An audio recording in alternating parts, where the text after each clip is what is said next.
Exercice 11, page 257, quantité de charge électrique. Un fil de cuivre est traversé par un courant électrique d'intensité 0,1 ampère. Donc ça, c'est la valeur de l'intensité du courant. Je vous rappelle, l'intensité du courant par définition, c'est le débit électrique. Le débit électrique, c'est la quantité de charge traversant un circuit pendant une certaine durée delta t. Delta t s'exprime en secondes, Q en coulomb. Coulomb sur seconde n'est autre que ampère. Donc la valeur de l'intensité du courant électrique est donnée par Q sur delta t. Quelle charge en coulomb traverse une section du fil en 1 minute? Donc 1 minute, c'est la durée pendant laquelle le courant d'intensité 0,1 ampère traverse le circuit. 1 minute n'est autre que 60 secondes. Il suffit d'écrire 60, c'est 2 chiffres significatifs déjà. Là, on a 2 chiffres significatifs. Il nous demande de calculer la charge Q. Q est donnée par I fois delta T, soit 0,10 par 60, ce qui nous donne 6,0 coulombs. Donc Q en coulomb pour l'intensité en ampères et delta T en secondes.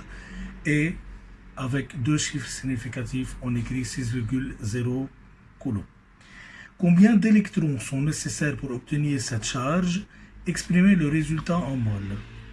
Donc le nombre d'électrons associés à cette charge Q est donné par la relation Q égale N fois E.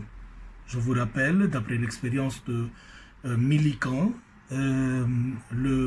Millikan a bien démontré que toute charge Q n'est autre que est en fait un multiple entier d'une charge élémentaire E. La charge élémentaire E, sa valeur est 1,602 par 10 à la puissance moins 19 coulombs. On vous donne la valeur de E dans l'énoncé. Donc, le but c'est de calculer N, le nombre d'électrons, c'est Q sur E. Alors, c'est 6,0 sur 1,602 par 10 à la puissance moins 19. La réponse sera donnée avec 2 chiffres significatifs, soit 3,7 par 10 à la puissance 19 électrons. Il nous demande de donner le résultat en mol. Je vous rappelle, une mole de n'importe quoi, une mole d'électrons par exemple, n'est autre que le nombre d'Avogadro fois le nombre d'Avogadro. Donc c'est 6,022 par 10 à la puissance 23 électrons dans ce cas.